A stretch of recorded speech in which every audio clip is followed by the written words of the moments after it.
Nasikop na sa kapulisan ang duha ka lalaki nga namasangil nga adunay gidala-dala nga shabu ang usa ka LGBTQIA+ member samtang nagpailang miyembro sa kapulisan niadtong Lunes, Agosto 11.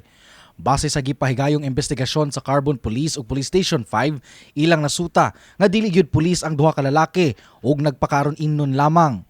Sumala ni Cebu City Police Office kon CCPO Deputy Director for Administration, Police Lieutenant Colonel Franco Rodolfo Oriol, gikataho nga nalambigit sa paggamit og illegal nga drogas ang duha ka lalaki, mao nga nasayop og nagtuo sila nga ang biktima mao ilang katransaksyon. Nahitabuan ni mistaken identity sa duha ka suspitsado nato kay nagtuo sila na kining biktima nga nakaron nagpost sa social media, nagtuo sila na mo ilang katransaksyon sa illegal na droga. So mo nahitabo nila nga nagpaila pud sila nga pulis kuno ay. Kung nasuta dito na wala na mo padayon og file og kaso ang mga biktima kay nangayog pasaylo katong duha ka suspect.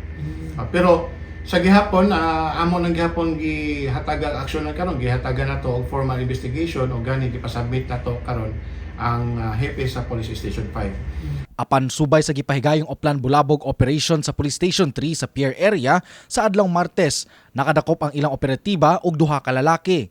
Ang usa nadakpan tungod sa illegal nga drogas, samtang ang usa pa nadakpan human nasakmitan og illegal nga armas. Og dinhi nasayran sa kapulisan nga sila usab ang na-involve sa hitabo sa miaging adlaw. Ang kining duha kagahapon nga na-involve sa insidente sa Metro Colon ana karon sa kustudiya sa Police Station 3. May numduman nga nag-viral ang post sa usa ka netizen nga si Ray Anthony Abing, human kini mipasangil sa giset up og giplantiran og shabu sa nagpailang pulis ni atong Lunes, Agosto 11 sa Dan Colon pasado alas 5 sa kadlawon.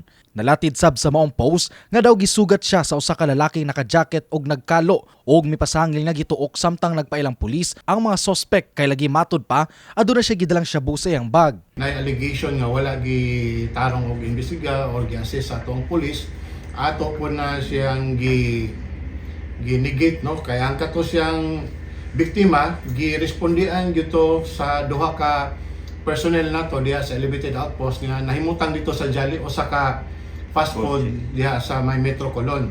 So sila ang duha sa dihang na nakadungog sila og nay commotion dito sa Atbang, ila dayong girespondian o gidala una nila diri sa elevated outpost for initial inquiry sa mong hitabo, and then later on gidala po sila nga to sa Police Station 5 kundi dito na hitabo ang formal na investigation.